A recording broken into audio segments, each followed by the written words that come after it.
Commander Vex 9 of the Galactic Defense Academy had seen a lot of stupid things in his 47 cycles of service. He'd watched cadets try to arm plasma grenades with their teeth, attempt to seduce sentient energy beings, and once, memorably, try to negotiate peace with a black hole. But nothing, absolutely nothing, had prepared him for the sight of human cadet Luna Martinez quietly reading a book while a 700-kilogram thoraxian battle beast charged straight at her. "Sweet Nebula's breath," he muttered, his 6 eyes widening in horror as he watched the scene unfold through his office window. The massive creature, all claws and fangs and barely contained fury, had broken free from the combat training facility and was now thundering across the academy courtyard like a living nightmare. The other cadets scattered like leaves in a solar wind, their various appendages flailing as they fled for their lives. And there sat Luna Martinez, cross-legged on a bench, completely absorbed in what appeared to be a datapad containing Earth literature. She hadn't even looked up. "This is it," Vex 9 whispered, already composing the tragic notification he'd have to send to Earth Command. "This is how I explained to the humans that their quiet little cadet became Monster Chow because she was too busy reading poetry to notice her impending doom." The thoraxian was closing fast now, its massive form casting a shadow over the oblivious human. Vex 9's communication device crackled to life as panicked voices filled the airwaves. "Emergency in Sector 7. Repeat, emergency in Sector 7. All security teams to the courtyard immediately. Someone get the heavy stunners." Is that human seriously still reading? That last one came from Lieutenant Kerp, a 4-armed Zentorian who served as the Academy's head of student safety. His voice carried the kind of disbelief usually reserved for witnessing impossible physics. Vex 9 pressed his face against the window, his breath fogging the reinforced glass. The thoraxian was less than 10 meters away now, its roar finally seeming to penetrate Luna's literary trance. She looked up with the mild annoyance of someone whose reading had been interrupted by a particularly loud spacecraft landing. "Oh," she said, her voice carrying clearly across the courtyard thanks to the enhanced acoustics of the Academy's emergency response system. "Hello there." "Thus?" The thoraxian skidded to a halt, apparently as confused as everyone else by this calm greeting. Its massive head tilted, yellow eyes blinking in what might have been bewilderment. "You're quite large, aren't you?" Luna continued conversationally, marking her place in the datapad with one finger. "I don't suppose you'd mind keeping it down a bit. I'm at a really good part." Vex 9's mandibles clicked together in nervous anticipation. In his experience, when humans spoke calmly to things that wanted to eat them, it usually meant one of 2 things. They were about to do something incredibly stupid, or they were about to do something incredibly dangerous, sometimes both. The thoraxian, for its part, seemed to be processing this unexpected response. Its massive claws scraped against the Academy's synthetic stone as it shifted its weight, clearly trying to decide whether this small, soft creature posed any threat worth considering. "I know you're probably just acting on instinct," Luna said, standing up and stretching with the casual ease of someone who'd been sitting too long. "But I'm really not in the mood for a fight right now. I've got 3 more chapters to finish before evening meal, and Professor Clank's xenobiology exam is tomorrow." The beast's roar was somewhat less enthusiastic this time, containing what sounded almost like a questioning note. "Oh, you want to know what I'm reading?" Luna held up the datapad. "It's called Pride and Prejudice. It's about humans being unnecessarily complicated about their feelings. You know, typical human stuff." By this point, the entire Academy had gone silent. Even the emergency alarms seemed to have paused out of sheer curiosity.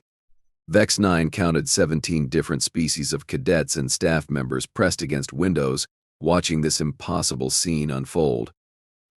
The thoraxian took a step closer, its massive head lowering until it was almost level with Luna's. This close, the size difference was even more ridiculous. The creature's head alone was larger than the human's entire torso. "You want to hear some?" Luna asked, apparently taking the creature's proximity as a sign of interest. Chapter 12 starts like this.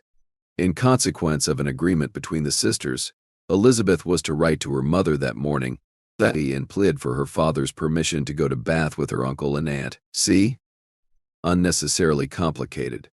The thoraxian made a sound that might have been agreement or indigestion. It was hard to tell with apex predators, right? Luna nodded seriously. I mean, why not just ask directly? But no. Humans have to make everything into a production. We're weird that way.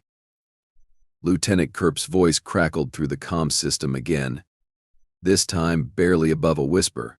Is she giving it a literature lesson? I think so. Vex 9 replied, his own voice faint with disbelief. I genuinely think she's teaching a 700-kilogram killing machine about Earth classic literature. The thoraxian had apparently decided that Luna posed no immediate threat, because it settled down onto its haunches with a thump that shook the ground. Its massive head remained level with hers, yellow eyes fixed on the datapad with what looked suspiciously like attention. Oh, you want me to continue? Luna asked. Well, I suppose I could read aloud for a bit, but you have to promise not to eat anyone while I'm reading. Deal? Deal. The creature made another sound, softer this time. I'll take that as a yes. Luna sat back down on the bench, the thoraxian's massive form now curled around her like a living fortress. Now, where were we? Oh yes, Elizabeth and her unnecessarily complicated travel arrangements. Vex 9 slowly reached for his communication device. All security teams, stand down. Repeat, stand down. The situation is under control. Under control? Lieutenant Kerp's voice cracked. Commander, she's reading Jane Austen to a thoraxian battle beast. I'm aware of that, Lieutenant. And it's listening. Also aware of that. This is insane. Welcome to working with humans, Lieutenant. You'll get used to it. Or you'll develop a drinking problem. Sometimes both. As Luna's voice carried across the courtyard, reading about ballrooms and social conventions to an apex predator, Vex 9 found himself wondering, not for the first time, what cosmic joke had led to humans being admitted to the Galactic Defense Academy in the first place. He'd been skeptical when Earth had first applied for membership in the galactic community. Their planet was barely past its nuclear age, their technology was laughably primitive, and their society was so fractured that they couldn't even agree on what constituted proper pizza toppings. But the Galactic Council had been desperate for new recruits after the Zephyrian conflict, and humans had shown an annoying tendency to survive things that should have killed them. Still, when the first human cadets had arrived at the academy, Vex 9 had expected them to wash out within the first semester. They were small, soft, and appeared to be held together mostly by optimism and stubborn stupidity. Luna Martinez had been particularly unremarkable, quiet, bookish, and seemingly more interested in the Academy's extensive digital library than in combat training. She'd scored adequately on most tests, excelled in theoretical subjects, and had somehow managed to avoid any of the spectacular failures that usually marked a cadet's first year. In fact, she'd been so unremarkable that Vex 9 had nearly forgotten she existed until today. Chapter 13. Luna's voice continued, now with the comfortable rhythm of someone settling in for a long reading session. The ladies of Longbourn soon waited on those of Netherfield. The visit was returned in due form. The thoraxian made what might have been a contented rumble. I know, right? Due form. Everything has to be in due form with these people. No wonder they spend so much time being miserable. Vex 9's communication device buzzed. The caller ID showed Director Flux Alpha, the Academy's chief administrator, and the closest thing to a supreme being that most cadets would ever encounter. This was not going to be a pleasant conversation. Commander Vex 9. The director's voice was as cold and precise as interstellar space.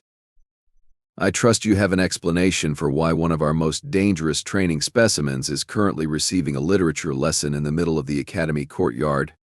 Well, sir, it's a bit complicated. Pray. Vex 9 watched Luna turn a page while the thoraxian shifted slightly to get a better view of the datapad. Human Cadet Martinez appears to have domesticated the creature through the power of Earth literature, sir. The silence on the other end of the line stretched long enough for Vex 9 to wonder if the director had suffered some kind of catastrophic system failure. Say that again, Commander. She's reading to it, sir. And it's listening, attentively. Dentively.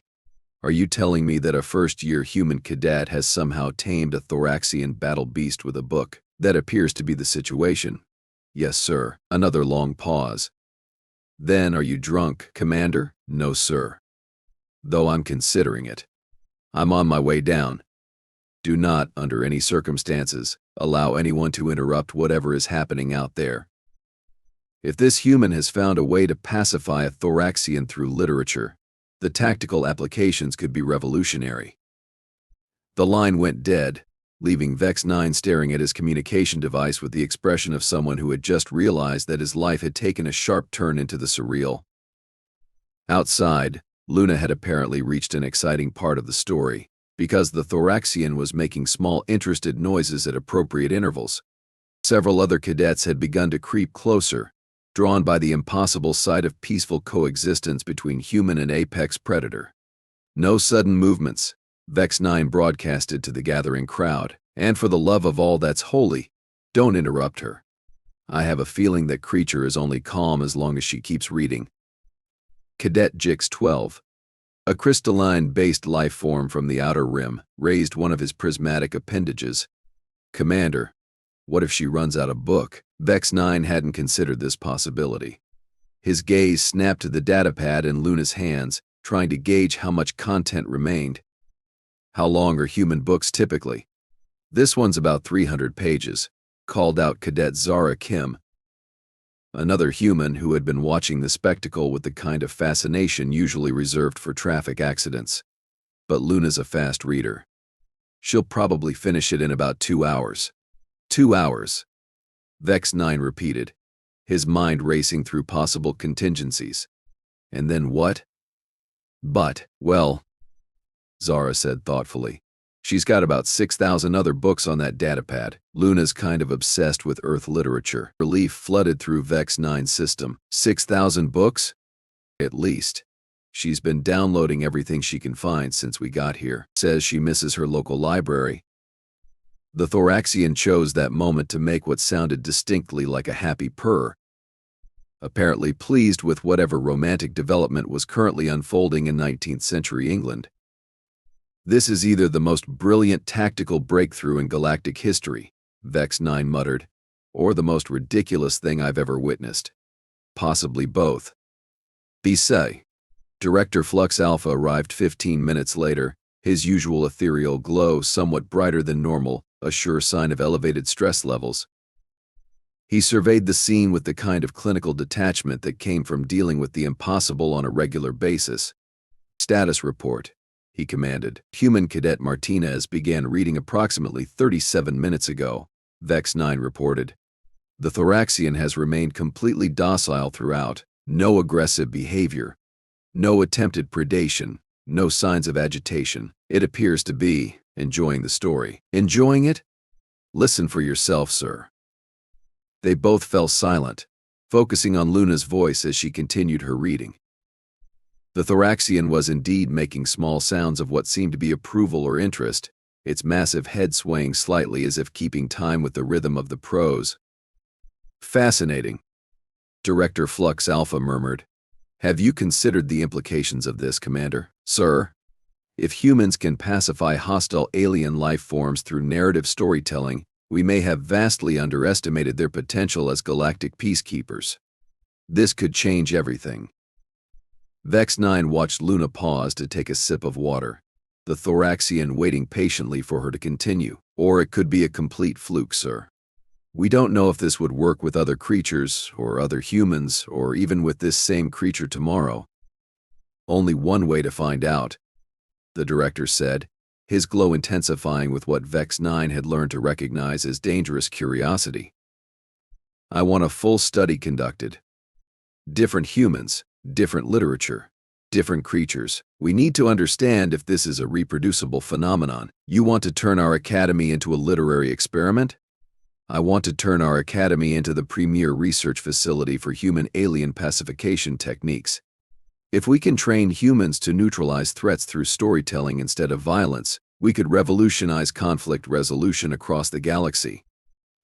The Thoraxian chose that moment to make what sounded suspiciously like a chuckle, apparently amused by something in the story.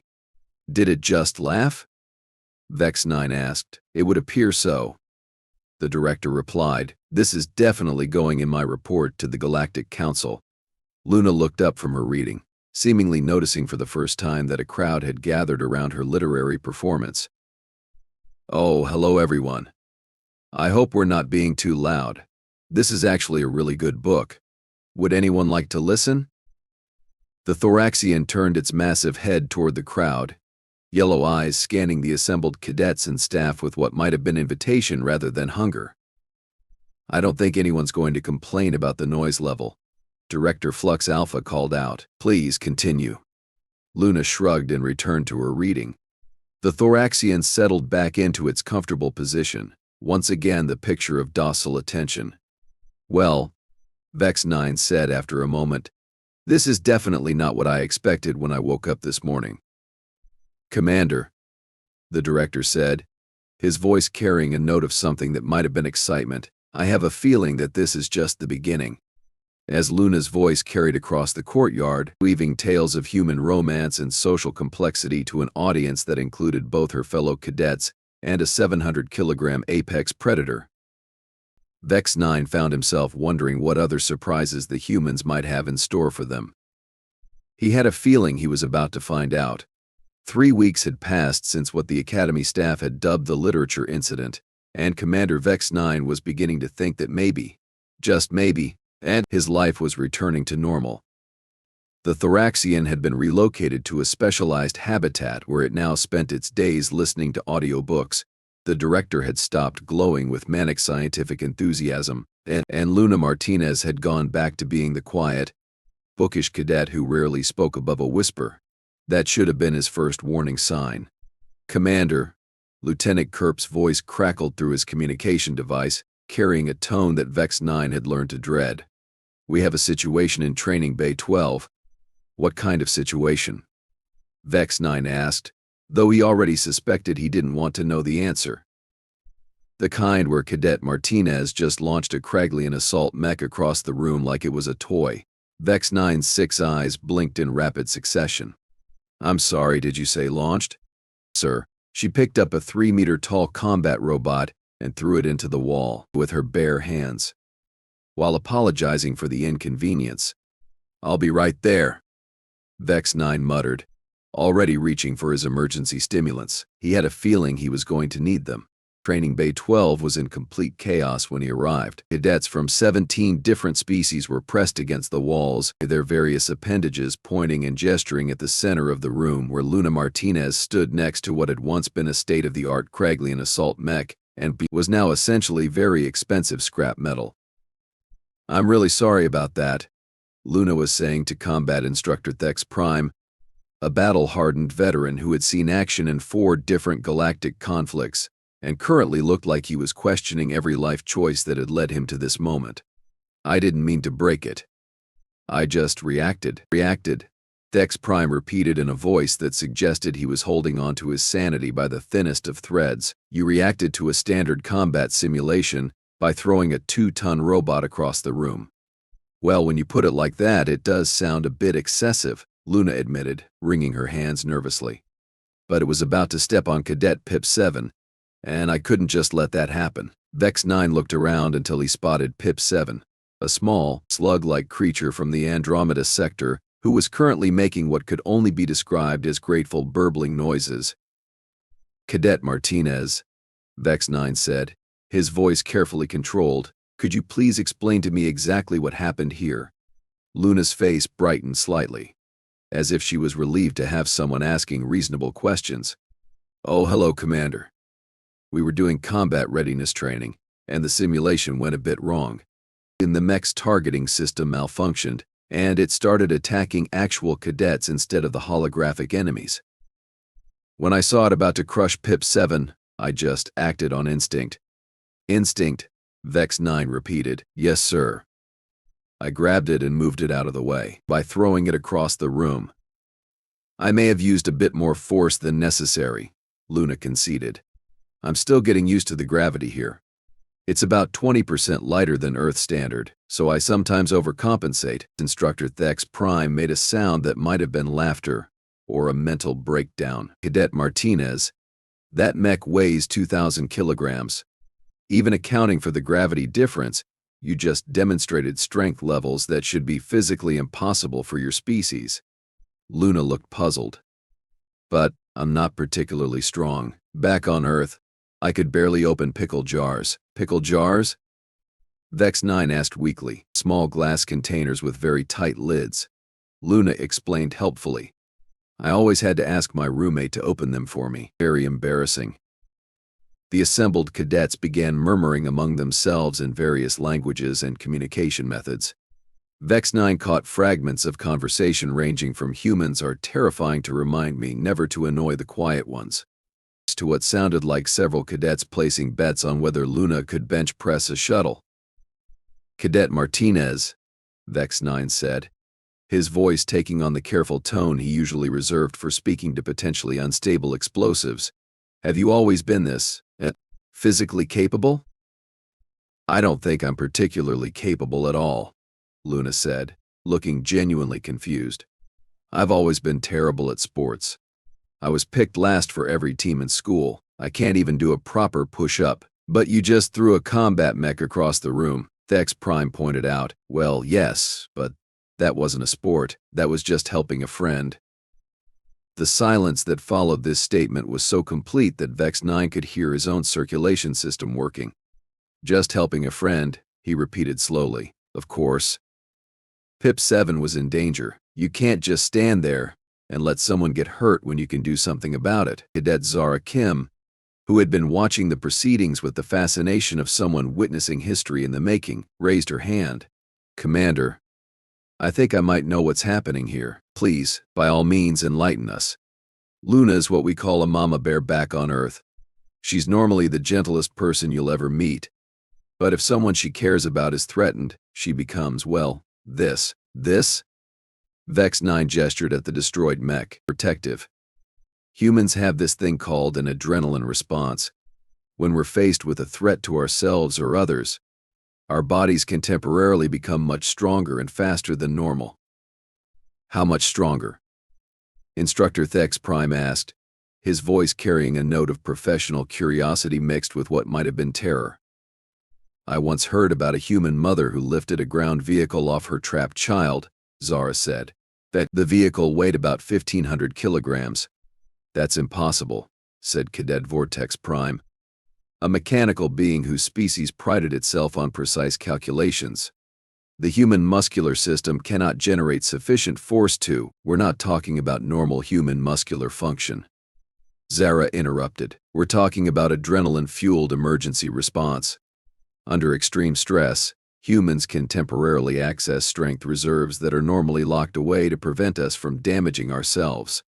Luna nodded enthusiastically. That's exactly right. Although I have to say, I don't feel particularly stressed right now. I just saw a friend in danger and helped out. You consider Pip 7 a friend? Vex 9 asked. Of course. We studied together in the library. They're very good at quantum mathematics, and I helped them with their Earth literature assignments. We're reading Shakespeare next week.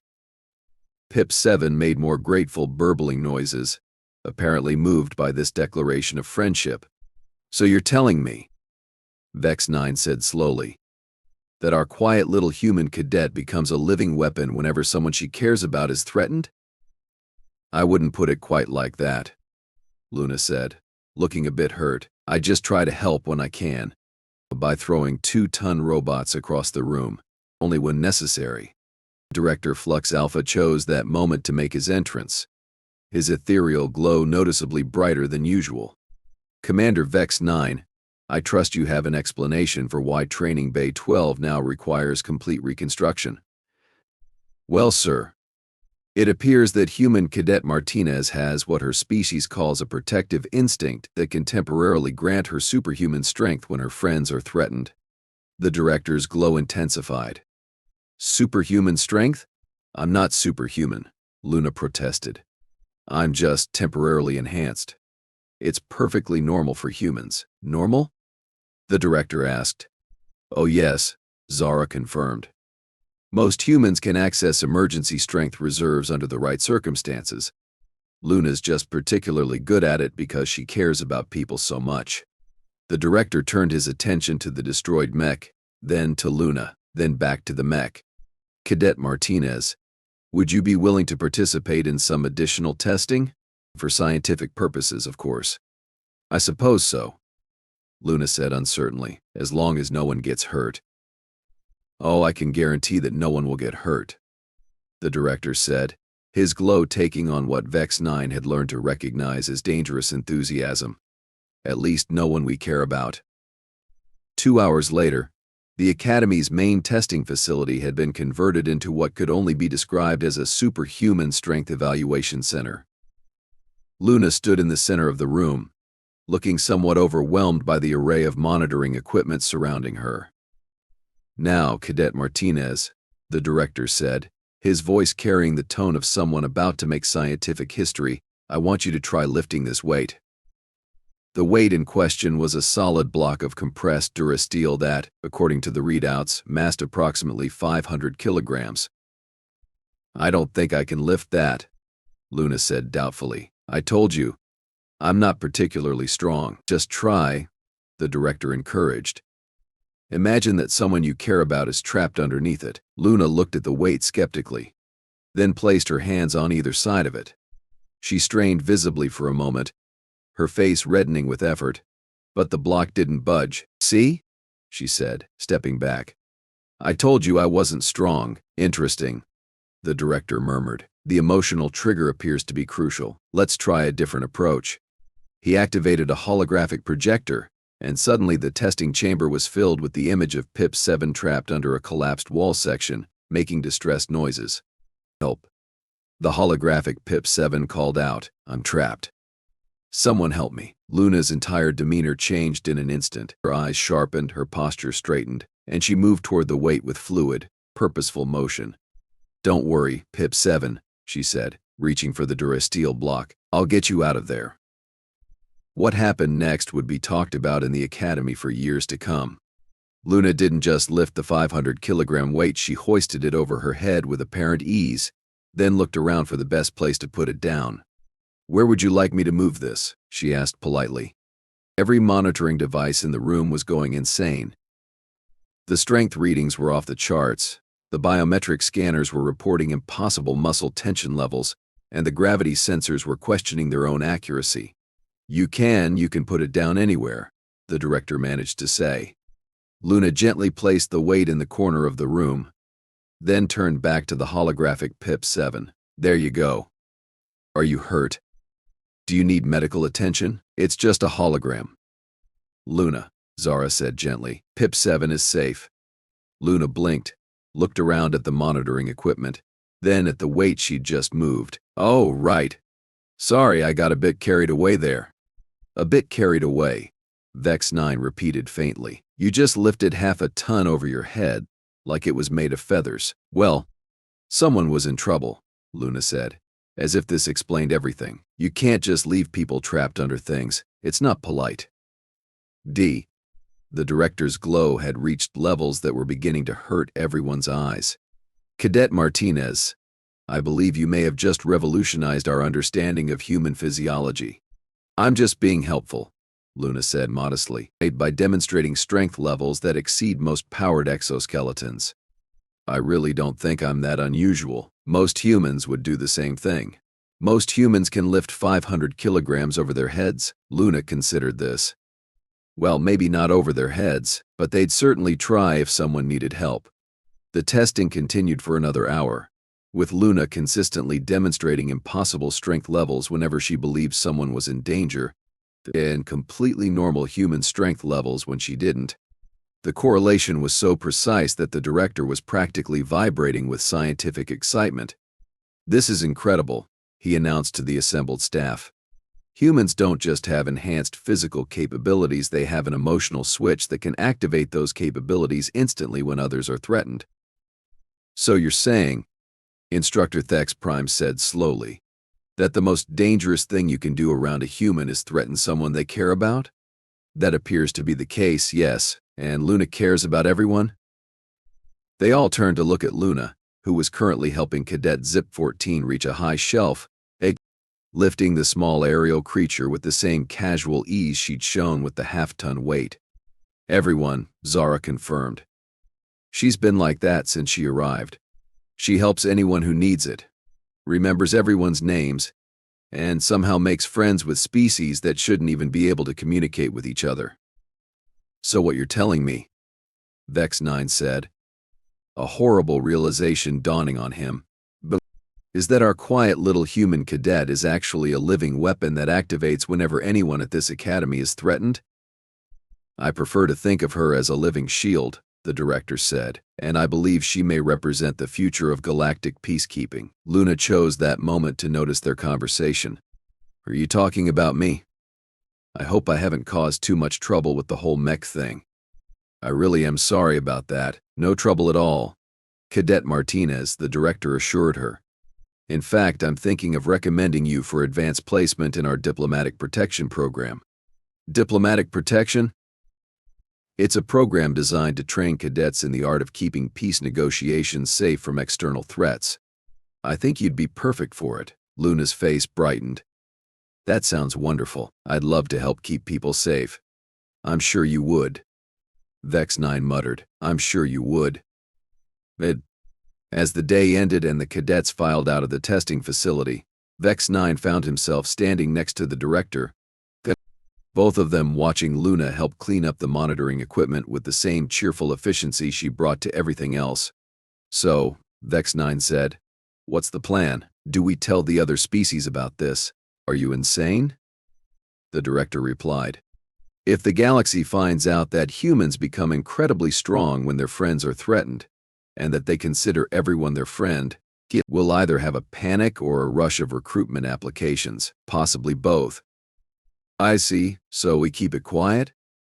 We keep it quiet, and we make sure Luna Martinez stays happy and well-fed, because I have a feeling that an upset human might be even more dangerous than a protective one. They watched as Luna finished stacking the last of the equipment, then turned to wave goodbye to them with the same sunny smile she'd worn while throwing a combat mech across the room. You know, Vex9 said thoughtfully, I'm starting to think that admitting humans to the Academy might have been the best decision the Galactic Council ever made. Or the most terrifying, the director replied. I haven't decided which yet. As Luna walked away, chatting cheerfully with a group of cadets from 6 different species, Vex9 made a mental note to update his emergency procedures. Rule number 1. Keep the humans happy. Rule number 2. Never, ever threaten anyone the humans care about. Rule number 3. Stock up on emergency stimulants, because working with humans was definitely hazardous to his sanity. But as he watched Luna stop to help a struggling cadet with their heavy equipment bag, lifting it with the same ease she'd shown with the half-ton weight, Vex9 couldn't help but smile.